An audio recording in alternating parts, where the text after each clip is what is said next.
1. Has one of the world's lowest crime rates. Japan is one of the safest countries in the world, so if you worry about crime, you should probably look into moving here. The most common crimes here include stealing a bicycle or umbrellas left outside the convenience store. At the metro and trains, you can see locals who take a nap while having their phone in their hand are clearly visible. It's also not uncommon to see people walking around with their backpacks and bags open. Another thing, people don't even lock their homes all the time or their bicycles. That's how safe it is in Japan. 2. Most vending machines in the world. One of the things you will notice when traveling to Japan is the huge amount of vending machines. They're literally everywhere, around every corner, and it's almost like they're part of the modern Japanese culture, but also a good and convenient way for the companies to sell beverages and make money without paying staff. In the big cities, you can find both hot and cold coffee in the vending machines along with various other types of drinks, including water on a bottle. A lot of restaurants have started to implement vending machines as well to let people order food. There are also plenty of vending machines selling snacks and food directly in the cities. 3. Japan has a penis festival. The festival is known as Kanemaru Matsuri, which means something like the festival for the phallus of steel. The festival is celebrated in the Japanese city of Kawasaki on the first Sunday in April.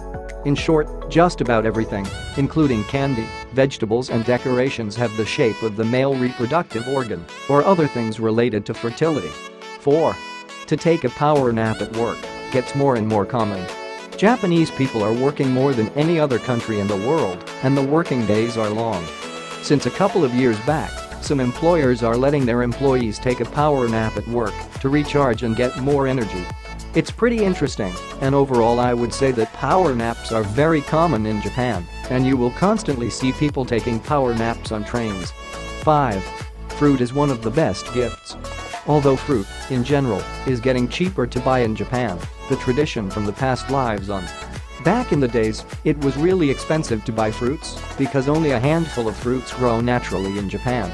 It's still expensive compared to many other countries, and it's still regarded as a great gift when meeting someone special. 6. To slurp up the noodles is considered polite. If you go to a noodle restaurant in Japan, which you should, don't be afraid to slurp up the noodles. On the contrary, this is considered polite. According to Japanese customary, it's polite to slurp up the noodles since it shows the cook that you appreciate the food, and at the same time, it enhances the flavors. 7. There are cafes where you can pay to cuddle. But there is nothing sexual about it. The reason that these cafes exist is because a lot of inhabitants are single, and loneliness is a big problem in Japan due to too much work. That's why there is demand for cuddling and intimacy, and at these cafes, you can come and get a hug, or just lie down in someone's lap, or spend time together with another human being. Yet another one of those interesting and bizarre facts about Japan, which isn't something weird at all there. With that said, not every Japanese man or woman visit cuddle cafes. It's still a minority we're talking about. 8. In Japan, you bow instead of shaking hands. For international guests and business persons, you will probably shake hands because Japanese people always want to be polite and welcome their guests with their own culture. But if you want to show the same politeness and cultural awareness, you should bow instead of shaking hands. According to tradition, the lower you bow, the more respect you show towards the other person. Bowing is also something you do a lot in Japan, and from YouTube you can watch a full video on how to make a perfect bow and when to use the